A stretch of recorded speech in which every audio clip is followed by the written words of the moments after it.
Education doesn't end when the bell rings. It continues through the stories we tell and the history we choose to share.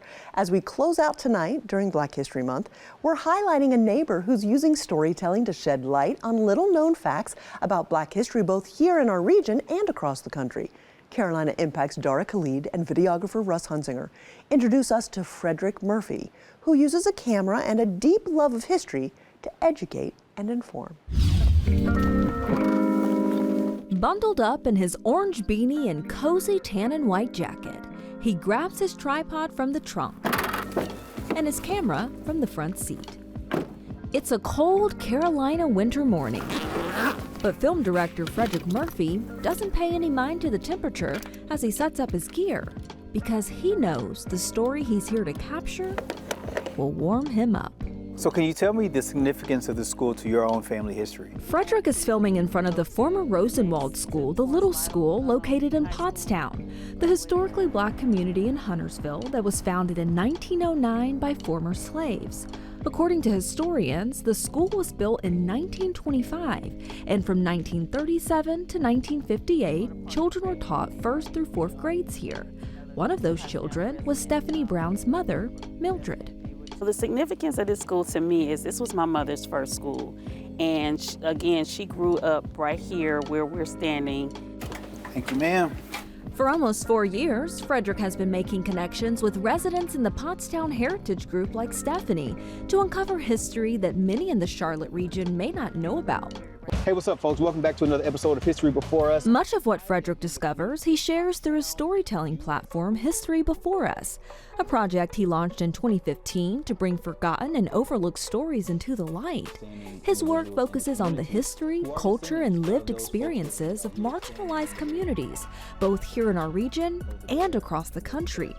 At first, Frederick relied on long-form films to tell those stories, but when he shifted to shorter vlog-style YouTube videos, everything changed. The format made history feel immediate and personal and allowed his message to reach more people more often. For Frederick, it turned storytelling into a daily act of education and connection. I wanted to churn out more stories faster. And when you're doing a documentary, it could be years. So many people reach out to me on social media and are like, hey, I have this community here, can you come down? And a lot of times I just was like, I can't cover that story because I don't have the budget and you don't have the budget. With each person Frederick interviews, it reminds him of his days as a curious young boy in Clarksville, Tennessee, surrounded by his elders. I always had this inquisitive mind to just wander about what were these people's journey to get to where they were old and gray.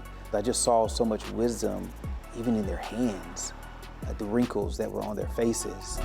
While history at home sparked his curiosity, Frederick didn't feel that same connection in the classroom. It's one of those things that when you kind of look back in hindsight, you realize how much of your cup was left unfilled. If we're only talking about a certain number of folks during Black History Month, how do you keep the attention of a young mind that's developing?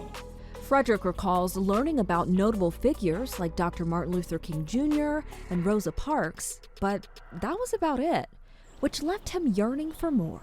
If you're not talking about the Underground Railroad, if you're not talking about free communities of color, and the only narrative that you have is one of pain and sorrow and non-equitable measures, then what does that do for a kid from K through 12? Frederick knows he can't go back and change what he wasn't taught, but he can do something about what comes next.